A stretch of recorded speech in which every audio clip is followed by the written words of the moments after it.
Thanks for joining us. We begin this hour with President Trump, who says he feels badly for his former national security advisor, Michael Flynn, following his guilty plea last week. Yeah, that's right. President Trump spoke to reporters this morning before departing for Utah, and he quickly pivoted from General Flynn to Hillary Clinton. Well, I feel badly for General Flynn. I feel very badly. He's led a very strong life, and I feel very badly, John. I will say this. Hillary Clinton lied many times to the FBI. Nothing happened to her. Flynn lied, and they destroyed his life. I think it's a shame. Hillary Clinton, on the 4th of July weekend, went to the FBI, not under oath. It was the most incredible thing anyone's ever seen.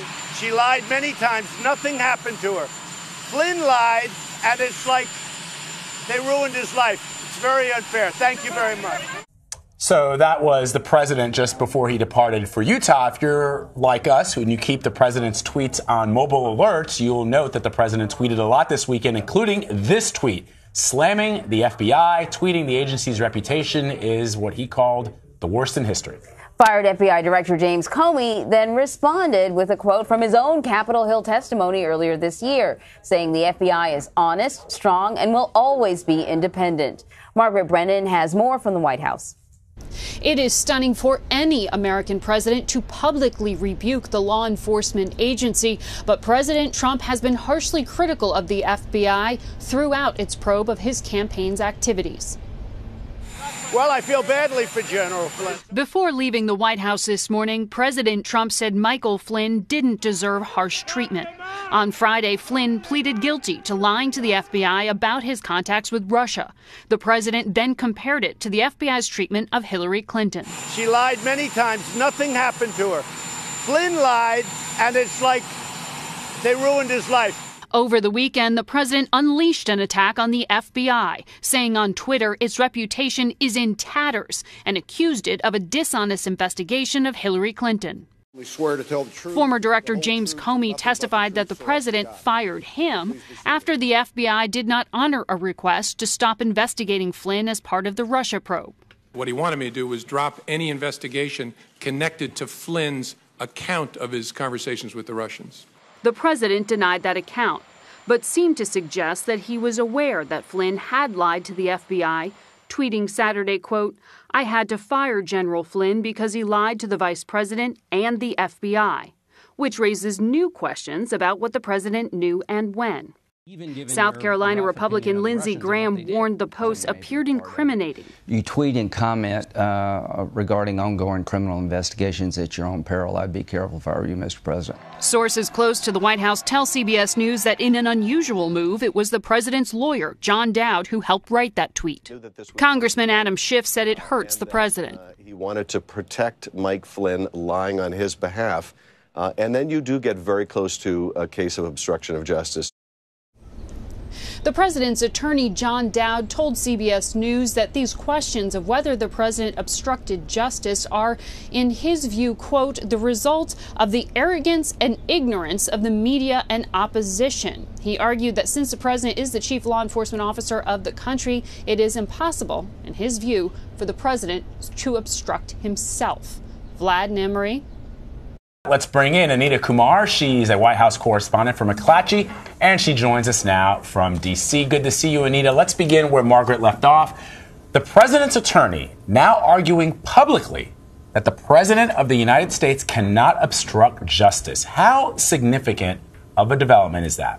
I do think it's significant. I think that it's signaling what's to come. That you clearly know that the president's attorneys are going to use this if it comes to that. But you're seeing a huge pushback this morning from all sorts of legal experts saying that this is absolutely not true. And in past cases, Richard Nixon being one, that it has been used. And so you're seeing a lot of pushback on that. And this is going to be sort of the fight now going forward, if it even comes to that.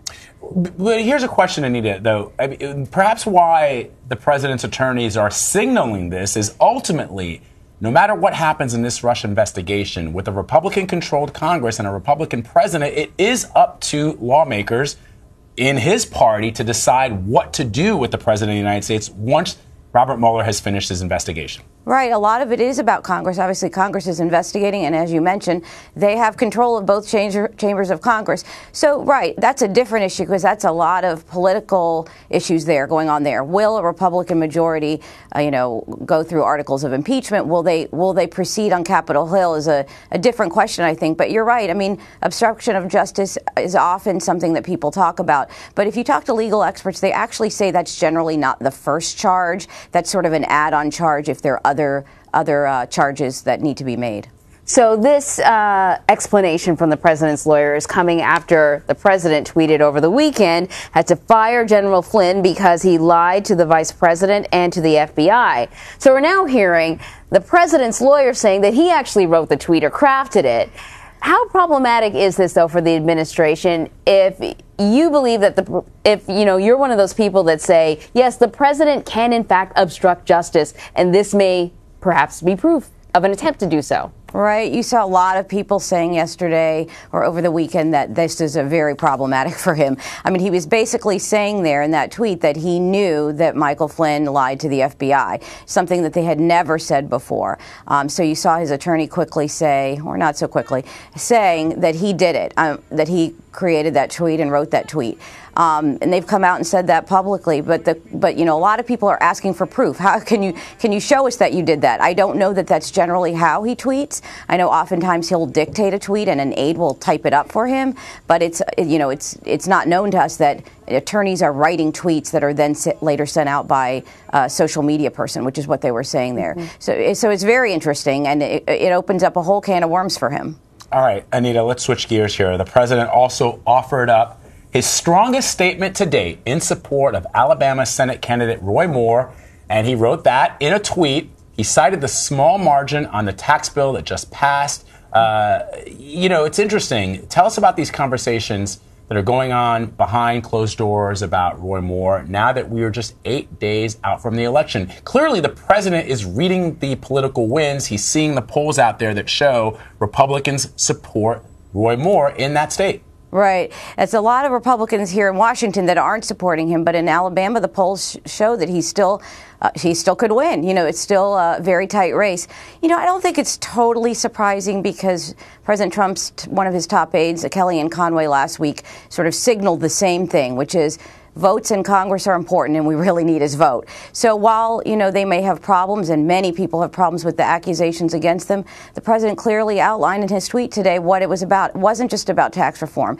He's been very frustrated this year that he hasn't had the votes on some of his key pieces of legislation. So he made sure in the tweet to say, we want him on the Second Amendment. We want him on crime, illegal immigration. All of those things are really important to him, and he hasn't been winning on Capitol Hill. He wants another vote. I do think that he felt that he needed to say something more definitively before Friday. Friday, of course, is the day that he has his own campaign rally in Pensacola, which obviously is in Florida, but it's the same media market. It goes into Alabama. It's very close to the border. And so people would expect him to say something on Friday. Do you think he can make a difference? I mean, this, like you mentioned, this is a very close race, but it certainly looks like Moore is sort of inching up slightly. An endorsement or a semi-endorsement from the president, would that be enough to put him over the top? I think Roy Moore thinks he can make a difference. He was very quick today to say thank you to the president for offering his support. Roy Moore has come out and talked about the president's support and how he needs to make America great again using President Trump's, own slogan. So I think that in Alabama, I don't know that he can make a difference everywhere, but clearly right now in Alabama, a week from now, Roy Moore thinks the president can make a difference. And overall, though, Anita, going forward, should Roy Moore win the election in Alabama, how much of an albatross, or perhaps not, will he be around the party's neck as we head towards the midterm elections? I mean, I can just imagine a world where every Democrat running in this country says the Republican Party has somebody who's been accused of pedophilia in the Senate. But also, how much of an ally? I mean, he sort of does his own thing, doesn't he? Too, yeah. Yeah, right. I mean, no doubt you're going to hear about this every single day. I thought it was really interesting that Senate Majority Leader Mitch McConnell this weekend, he was on the talk shows talking about tax reform. He was asked about this, about Roy Moore. And, before Senator McConnell had said he should drop out. he changed his tune a little bit this weekend, and he said, well, it's up to the voters of Alabama to decide. He clearly is seeing the writing on the wall. This guy might get elected. He might have to deal with him. You know, on the plus side, he might be a vote in a lot of issues that are, you know, that the Republicans want to succeed on. But I think they see that it might happen. He might get elected. We'll have to see how it all breaks down. To be continued. Anita Kumar of McClatchy. As always, we thank you, Anita.